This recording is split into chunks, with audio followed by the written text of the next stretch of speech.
என்று மிரட்டும் தோணியில் சொன்னார் சங்கர். அப்போது காயத்ரி தேவி முன்னால் வந்து, கார்த்திகா, இதை விடு, யாரோ என்னமோ பேசிட்டு போகட்டும். உனக்கு இந்த கார் பிடிச்சிருக்கல, போய் ஓட்டி பாரு. உன்னோட மாமா இதை உனக்காக பாசமா வாங்கிட்டு வந்திருக்காரு என்று சிரித்து கொண்டே சொன்னார். அதை கேட்டதும் கார்த்திகா ஆர்வத்துடன் காருக்குள் ஏறி உட்கார்ந்தாள். இதற்கு முன்பு 2 கோடி மதிப்பிலான காரில் அவள் ஒருமுறை கூட ஏறியது கிடையாது. காரை ஸ்டார்ட் செய்ததும் ஆக்சலரேட்டரை மிதித்து வீட்டை விட்டு வெளியே ஓட்டிச் செல்ல ஆரம்பித்து விட்டாள். அவள் சென்றதும் அந்த இடத்திலிருந்த மொத்த பேரும் தீபக்கை பற்றி கிசுகிசுத்து பேசிக் கொண்டிருந்தார்கள். காயத்ரி தேவிக்கும் சங்கருக்கும் தீபக்கின் மீது இருந்த கோபம் இன்னமும் தீரவில்லை. ஆனால் அவர்களை பார்க்க அடிக்கடி விருந்தினர்கள் வந்து கொண்டிருந்ததால் அவர்களை கவனிப்பதில் பிஸியாகிவிட்டார்கள். ஆனால் தீபக்கிற்கு இன்னமும் அந்த காரின் மீது சந்தேகம் இருந்தது. நான் சும்மா தொட்டு பார்த்துட்டு போயிருப்பேன், தேவையில்லாம நம்மளை சீண்டி பாக்குறாங்க, நமக்கு ஒரு டவுட் வந்தா அது கிளியர் ஆகிற வரைக்கும் மைண்ட்ல இருந்து போகாதே என்றவன் உடனே சிதம்பரத்திற்கு கால் செய்து அந்த காரை பற்றியும் கார்த்திகா வெளியில் சென்ற விஷயத்தை பற்றியும் சொன்னான். அடுத்த நொடியே சிதம்பரம் ஃபுல் மோடில் ஆக்டிவேட் ஆகிவிட்டார். இன்னொரு புறம் கார்த்திகா காரை சீறி பாயும் வேகத்தில் ஓட்டினாள். ஒரு புறம் சித்தார்த்தை கல்யாணம் செய்து கொள்ள போகும் சந்தோஷமும், இன்னொரு புறம் தனக்கு 2 கோடி ரூபாய் கார் கிடைத்த சந்தோஷமும் அவளது மனதில் நிறைந்திருந்தது. ஆனால் அடுத்த சில நொடிகளிலேயே அவளது சந்தோஷம் மொத்தமும் காணாமல் போனது. ரோட்டில் நின்றிருந்த போலீஸ் கார்த்திகாவின் காரை பார்த்ததும் நிறுத்தினார்கள். என்னாச்சு, எதுக்காக என்ன ஸ்டாப் பண்றீங்க என்று கார்த்திகா கேட்க, இன்ஸ்பெக்டர் உடனே மற்ற ஸ்டேட்ல இருந்து திருடிட்டு வர காஸ்ட்லி கார்ஸ் எல்லாம் ஸ்பேர் பார்ட்ஸை மாத்தி சென்னையில ஓட்டிக்கிட்டு இருக்கிறதா எங்களுக்கு கம்ப்ளைண்ட் வந்திருக்கு. இந்த காரை பார்க்கும்போது எங்களுக்கு சந்தேகமா இருக்கு, உங்களை பத்தி கொஞ்சம் விசாரிக்கணும் என்று சொன்னார். அதை கேட்டு கார்த்திகா கொஞ்சம் எரிச்சலான தோணியில், ஹலோ சார், என்னை பார்த்தா என்ன திருட்டு வண்டி ஓட்டுறவ மாதிரி தெரியுதா?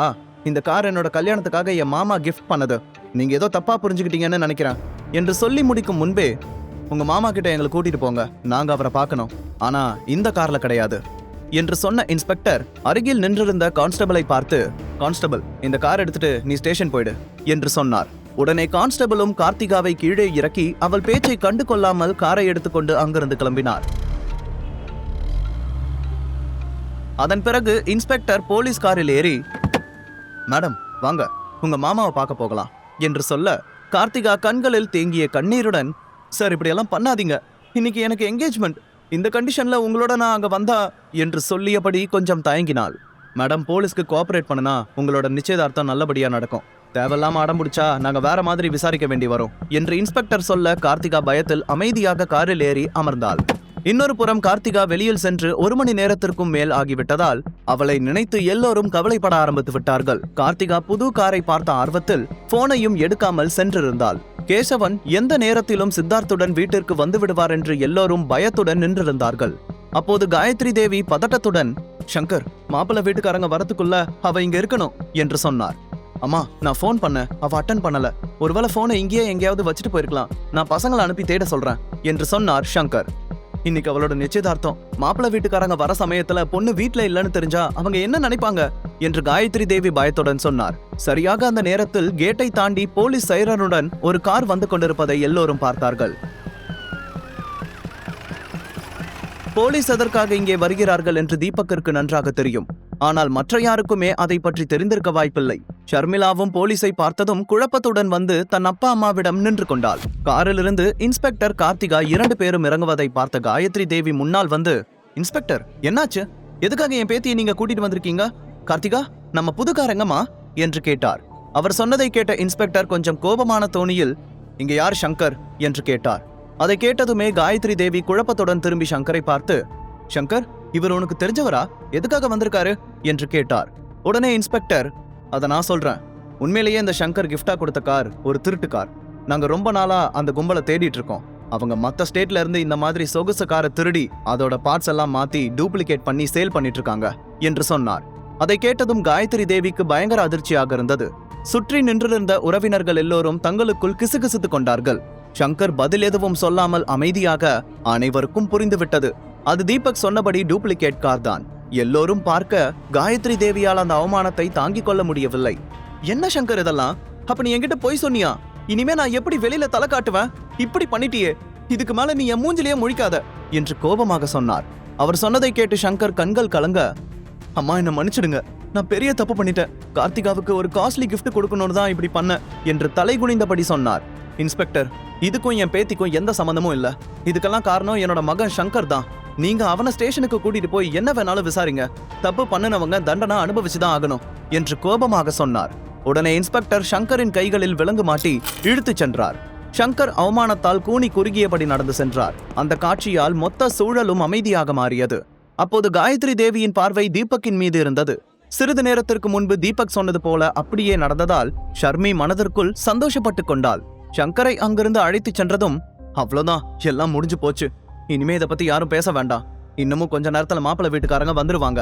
இங்க நடந்த எதுவும் அவங்களுக்கு தெரியக்கூடாது, புரிஞ்சுதா என்று காயத்ரி தேவி தங்களது உறவினர்களை பார்த்து சொன்னார். அதை கேட்டு எல்லோரும் அமைதியாக தலையை ஆட்டியபடி அவரவர் இடத்திற்கு சென்றார்கள். எல்லோரும் சென்றதும் ஷர்மிளா தீபக்கை பார்த்து, அந்த கார் திருட்டு கார் தான் உனக்கு எப்படி தெரியும் என்று கேட்டாள்.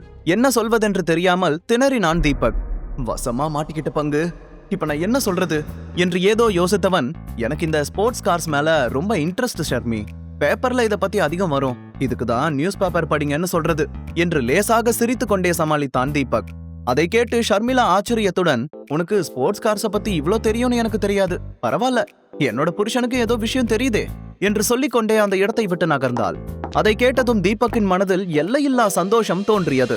அடுத்த சில நிமிடங்களில் கேசவன் மற்றும் சித்தார்த் தன் குடும்பத்துடன் காயத்ரி தேவியின் வீட்டிற்கு வருகை தந்தார்கள். வீட்டிற்கு வெளியே ஒன்றன் பின் ஒன்றாக பல விலை உயர்ந்த கார்களை பார்த்ததும் அனைவரின் கண்களும் விரிந்தன. அடுத்த கணம் வேலைக்காரர்கள் நிறைய விலை உயர்ந்த நகைகள், பிராண்டட் துணிகள், செருப்புகள் மற்றும் காரில் இருந்த அனைத்து வகையான பொருட்களையும் குவித்தனர். இவற்றையெல்லாம் பார்க்கும் போதே கேசவன் எவ்வளவு பெரிய பணக்காரர் என்று எல்லோருக்கும் புரிந்தது. நடந்த சம்பவத்தில் கடுப்பாக இருந்த கார்த்திகா அருகில் நின்றிருந்த ஷர்மிளாவை பார்த்து, ஷர்மிளா, சித்தார்த் எனக்காக நிறைய காஸ்ட்லி கிஃப்ட்ஸ் கொண்டு வந்திருக்காரு. அதெல்லாம் நீ உன்னோட வாழ்க்கையில பாத்திருக்கவே மாட்ட. உனக்கு வேணும்னா அதுல இருந்து ஏதாவது ஒன்னு எடுத்துக்கோ. ஏன்னா உன் ஹஸ்பண்டால உனக்கு அதெல்லாம் வாங்கி கொடுக்க முடியாதுல்ல என்று சொல்லி சிரித்தாள். அப்பா, உன்னோட இந்த அன்புக்கு ரொம்ப தேங்க்ஸ் கார்த்திகா. சின்ன வயசுல இருந்தே உன்னோட இந்த பாசத்தை என்னால ஜீர்ணிக்கவே முடியல. எனக்கு எதுவும் வேண்டாம், நீயே வச்சுக்கோ என்று சொல்லிவிட்டு அந்த இடத்தை விட்டு நகர்ந்தாள். இன்னொரு புறம் கார்த்திகாவின் வீட்டில் கிடைத்த வரவேற்பை பார்த்து சித்தார்த் ரொம்பவே சந்தோஷமாக இருந்தான். அப்போது எதர்ச்சியாக அங்கே தீபக் நின்றிருப்பதை பார்க்க அவனுடைய மொத்த சந்தோஷமும் பறந்து போனது. SV குரூப்ஸில் நடந்த விஷயம் எல்லாமே அவன் நினைவில் வந்து சென்றது. உடனே நேராக தீபக்கின் அருகில் வந்து, அன்னைக்கு நீ SV குரூப்ஸுக்கு ஏதோ வேலையா வந்தன்னு சொன்னியே, அங்க நீ என்ன பண்ணிட்டு இருந்த என்று அவன் கண்களை பார்த்து கேட்டான் சித்தார்த். அன்னைக்கு எதுக்காக SV குரூப்ஸுக்கு வந்த என்று கேட்டான். உடனே தீபக் நக்கலாக சிரித்தபடி, பாத்ரூம் கழுவுறதுக்கு என்று சொன்னான். அதை கேட்டதும் சித்தார்த்தின் முகம் இன்னமும் தீவிரமாகிவிட்டது. உடனே அங்கிருந்த எல்லோரும் தீபக்கையே பார்க்க ஆரம்பித்து விட்டார்கள். கார்த்திகா கோபத்தில் ஷர்மிளாவை பார்த்து, ஆமா, தீபக் SV குரூப்ஸுக்கு பாத்ரூம் கழுவுற வேலைக்காக வந்திருந்தாரு, அதை நான் உன்கிட்ட சொல்ல மறந்துட்டேன் என்று சொன்னாள். அதை கேட்டதும் எல்லோரும் சிரிக்க ஆரம்பித்து விட்டார்கள். ஷர்மிளாவுக்கு என்ன பேசுவதென்று தெரியாமல் அமைதியாக தலை குனிந்து கொண்டாள். அந்த சந்தர்ப்பத்தை பயன்படுத்தி கொண்ட சித்தார்த், ஆமா, இந்த ஜென்டில்மேனுக்கு வேற எங்க என்ன வேலை கிடைக்க போகுது? இட்ஸ் ஓகே, நான் உனக்கு ஹெல்ப் பண்றேன். என்னோட ஹோட்டல்ல பாத்ரூம் கழுவுற வேலை இருக்கு, நீ வேணும்னா அங்க வந்து ஜாயின் பண்ணிக்கிறியா? அது சரி, அந்த வேலையை உன்னை விட வேற யாராலையும் அவ்வளவு நல்லா பண்ண முடியாதுல்ல. 3 வேளை சாப்பாடு, 15,000 சம்பளமும் போட்டு தரேன். ஏய், 15,000 நீ மொத்தமா பாத்திருக்கியா என்று கிண்டலாக கேட்டான். உடனே கார்த்திகா சிரித்து கொண்டே, அங்க டிப்ஸும் கிடைக்கும்னு சொல்லுங்க சித்தார்த் என்று சொல்ல, கண்டிப்பா, நானே தினமும் சாருக்கு 500 ரூபாய் டிப்ஸா தரேன், ப்ராமிஸ் என்று சொல்லி சிரித்தான் சித்தார்த். அவர்கள் பேசும் ஒவ்வொரு வார்த்தைக்கும் சுற்றி நின்றிருந்தவர்கள் ஏதோ ஸ்டாண்ட் அப் காமெடி செய்வதை போல விழுந்து விழுந்து சிரித்தார்கள். கீதா மனதிற்குள் அவனை பயங்கரமாக திட்டிக் கொண்டிருந்தார். ஆனால் அவர்களுடைய அந்த பேச்சுக்கெல்லாம் தீபக் கொஞ்சமும் அசரவில்லை. உங்களோட அக்கறைக்கு ரொம்ப தேங்க்ஸ் மிஸ்டர் சித்தார்த். பாத்ரூம் கழுவுற வேலையை கேவலமா பாக்குற உங்களை மாதிரி ஆளுங்களை பார்க்கும் போதுதான் அவங்களோட வழி எப்படி இருக்குன்னு புரிஞ்சுக்க முடியுது. எனக்கு உங்க ஹோட்டல்ல வேலை செய்ய விருப்பம் இல்ல என்று சொன்னான். இதை விட்டா உனக்கு வேற என்ன தெரியும்? நீ எதுக்கும் லாய்க்கில்லாதவன் தானே என்று கார்த்திகா நக்கலாக சொல்ல, என்னோட திறமை என்னன்னு உனக்கு தெரியுமா என்று தீபக் கேட்டான். உடனே சித்தார்த் சிரித்து கொண்டே, அப்படின்னா உன்னோட திறமைய கொஞ்சம் காட்டு பார்க்கலாம் என்று சொன்னான். அதை கேட்டு தீபக் எந்த பதிலும் சொல்லாமல் அமைதியாக நின்றான்.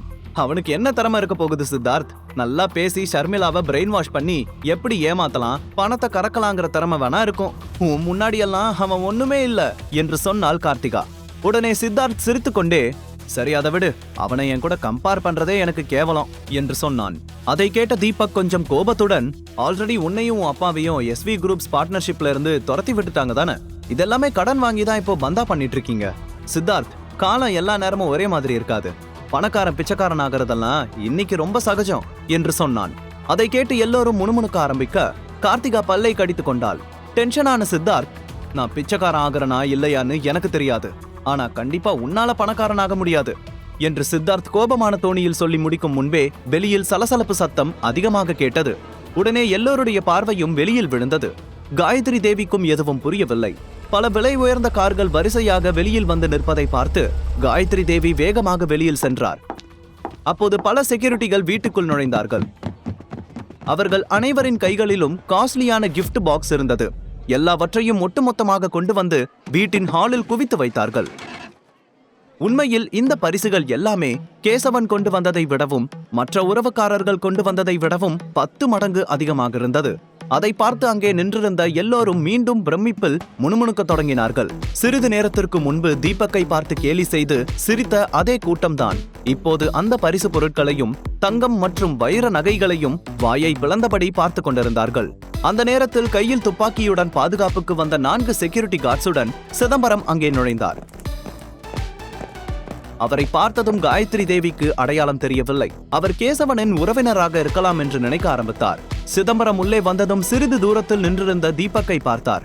ஆனால் தீபக் கண்களால் சைகை செய்ய சிதம்பரம் அமைதியாக திரும்பிக் கொண்டார். உடனே அவருடைய பார்வை காயத்ரி தேவியின் பக்கம் திரும்பியது. ஹலோ மிஸ் காயத்ரி தேவி சதாசிவம், உங்க ஃபேமிலி ஃபங்க்ஷனுக்கு என்னோட வாழ்த்துக்கள். இந்த கிஃப்ட்ஸ் எல்லாமே சிவகங்கை சமஸ்தானம் ராஜா சேதுபதியோட ஃபேமிலியில இருந்து வந்திருக்கு. இது எல்லாமே ரொம்ப முக்கியமான ஒரு ஸ்பெஷல் பர்சனுக்காக தான் வந்திருக்கு என்று அவர் சொன்னதும் காயத்ரி தேவி உட்பட அங்கிருந்த அனைவரும் மணப்பெண்ணான கார்த்திகாவுக்காக தான் என தவறாக புரிந்து கொண்டனர். சந்தோஷத்தில் கார்த்திகா துள்ளி குதித்தாள். சித்தார்த் நெஞ்சை நிமிர்த்தி கொண்டான். ஆனால் அந்த ஸ்பெஷல் பர்சன் யார் என்பது தீபக்கிற்கு மட்டுமே தெரியும். அவனை ஓரக்கண்ணால் ஒருமுறை பார்த்து கொண்ட சிதம்பரம், உங்களுக்கு பிடிக்கும்னு நான் நம்புறேன். எங்களோட பெரிய ஐயா சேதுபதி என்ன இந்த விசேஷத்துக்கு ஸ்பெஷலா அனுப்பியிருக்காரு என்று காயத்ரி தேவியிடம் சொன்னார். ராஜா சேதுபதியின் பெயரை கேட்டதும் காயத்ரி தேவி ஒரு நொடி திகைத்து போனார். அவருக்கு சேதுபதி ஃபேமிலியை பற்றி நன்றாக தெரிந்திருந்தது.